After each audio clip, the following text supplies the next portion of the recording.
Company na nadu danko Akufo-Addo abomodin a ne nkrata akofa nomination forms nyina wode akopiem ewo electoral commission on headquarters ewo enkran omampanyi pre no so ewo amamwe emom na ebra wo ko na chese empanyifo akukudam bebreti se Ghana mampanya bede chire na eka no a ode forms no ekoye.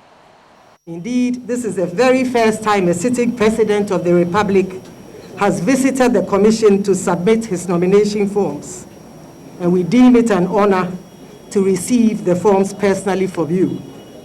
Mr. President, you are most welcome. This morning, we are gathered here to kickstart one of the most important activities in the lead up to the December 2020 presidential and parliamentary elections. Indeed, without this activity, the Commission cannot run the election.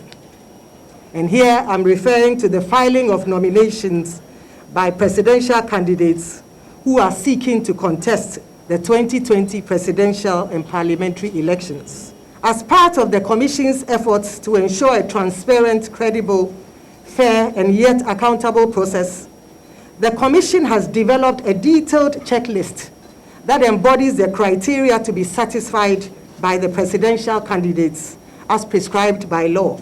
This year, the Commission has established 2 teams who have been tasked to review all the forms submitted.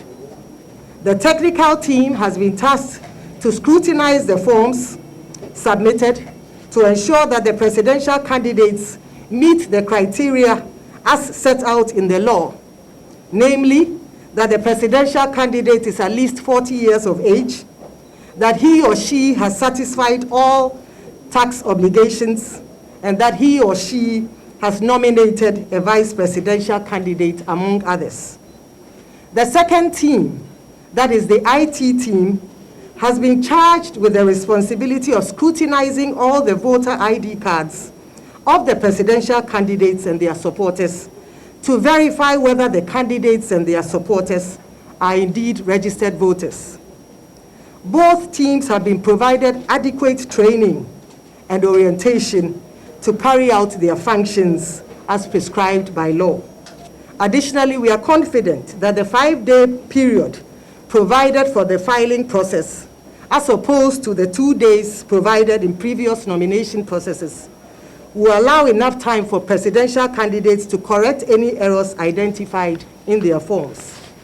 Mr. President and Mr. Vice President, we welcome you warmly to the Electoral Commission of Ghana once again, and we thank you for coming personally to submit your nomination forms.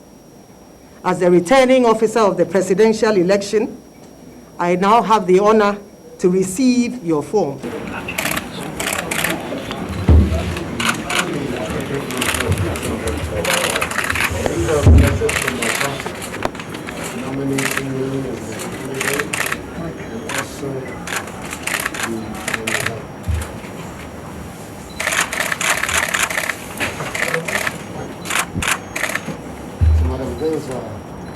I'm hoping to make sure requirements. Thank you.